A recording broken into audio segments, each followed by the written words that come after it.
O DNA contém o código genético encontrado em toda a vida conhecida em nosso planeta. Em quase todas as suas aproximadamente 30 trilhões de células, existem 6,4 bilhões de letras de DNA. É algo poderoso. Se o DNA em todas as suas células fosse usado para armazenar dados de computador, ele poderia conter o equivalente a todos os dados digitais que atualmente armazenamos na Terra.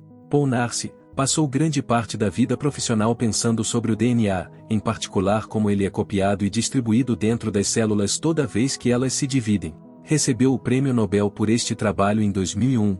Nossa compreensão do ácido desoxirribonucleico, ou DNA, cresceu enormemente desde sua descoberta no século XIX. Foi demonstrado que o DNA é responsável pela herança genética em 1944. Depois, em 1953, sua estrutura foi revelada usando raios-x. E o DNA acabou sendo uma molécula surpreendentemente elegante. O que você está vendo é o modelo original do DNA atualmente em exibição no Museu da Ciência em Londres. Ele mostra duas longas cadeias de moléculas se enrolando uma na outra em uma dupla hélice, como uma escada torcida. Os degraus são pares de 4 produtos químicos marcados como A, G, C e T. Determinar a ordem desses produtos químicos, sua sequência, é conhecido como sequenciamento. Ser capaz de descrever a sequência do DNA permite aos cientistas identificar diferenças importantes entre os indivíduos. Essas diferenças únicas se tornaram a base do que é conhecido como nossa impressão digital de DNA. A primeira impressão digital de DNA registrada foi feita em 1984 por Alec Jeffreys na Universidade de Leicester.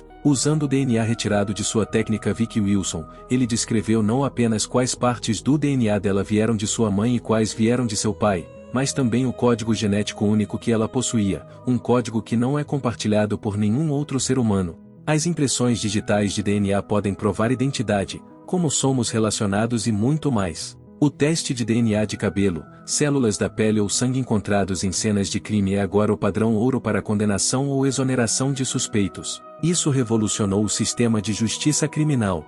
Em 2000, o primeiro esboço do genoma humano, todo o DNA necessário para construir um ser humano, foi revelado. E com a capacidade de ler genomas vieram novas percepções sobre como o corpo humano funciona e como evoluímos. Analisar sequências de DNA agora chegou ao público na forma de testes genéticos comerciais por empresas como Ancestry23andMe. Enviando uma amostra de saliva, qualquer pessoa pode receber um relatório contendo informações como de onde vieram seus ancestrais e com quem eles são relacionados. Analisar DNA também permitiu aos cientistas fazer muitas coisas extraordinárias, desde prever doenças genéticas até estudar membros extintos da família humana, como os neandertais, e animais extintos como os mamutes. Uma nova fronteira na genética é o CRISPR, uma ferramenta de edição de genes que funciona como uma tesoura molecular, permitindo aos cientistas cortar e colar fragmentos de DNA dentro das células. Isso significa que doenças genéticas como hemofilia, distrofia muscular e cânceres, em princípio,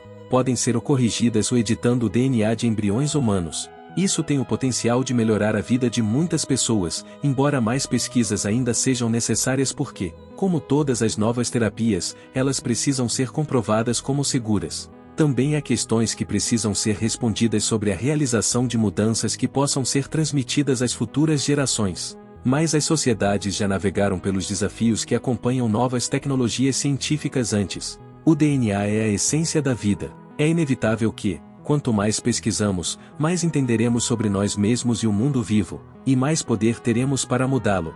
Todo esse trabalho com DNA proporcionará insights sobre o desenvolvimento humano, nos permitirá estudar espécies extintas e ajudará os médicos a tratar doenças como o câncer com medicamentos melhor personalizados para a composição genética única de cada pessoa. E também estamos começando a criar novos materiais genéticos, criando novas proteínas sintéticas que poderiam ser usadas, por exemplo, para ajudar a decompor poluentes ou reduzir gases de efeito estufa. 7 décadas após a estrutura do DNA ter sido revelada pela primeira vez, a revolução do DNA continua emocionante. Ela não mostra sinais de desaceleração.